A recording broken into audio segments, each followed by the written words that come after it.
Pedro Povedaren ari bat errespetatu egiten dugula, eta da pertsonaren dignitatea.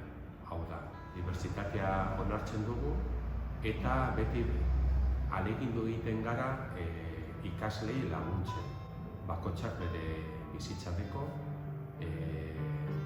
etxe bakoitzetik datoz, eta nik uste dut ahalegindu egiten garela laguntzen eta kurtso batean eta ikasbiden dagoen bitartean berarekin egotea eta laguntzea. Bai pertsonalki eta bai edukien aldetik. Onarpena, inklusibitatea, pertsonearen errespetoa, pertsonaren dignitatea eta horrekin batera sortzen dugun giro. Hemen giro oso familiarra da. Ezagutu egiten gara deno, gehien bat, pasioetik joaten zarenean ikasleak agutu egiten zaitue, ez dakit, giro oso positibo badago. Eta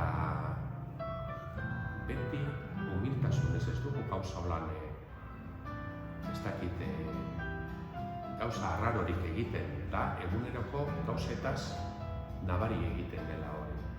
Gauza extraordinarioak ez dira egiten, baizik eta eguneroko gauza normaltasun horretan garrantzia dauke errespetua pertsonei, bere zailtasuna, laguntasuna, adizkidetasuna, errespetua hori guztia, giro berezi batean da, eta nik beste ikastetxe batzuetatik etorri naz, orain dela urte asko, eta giro hori beti dago ikasbiden azpitik lanean eta aurrera atera.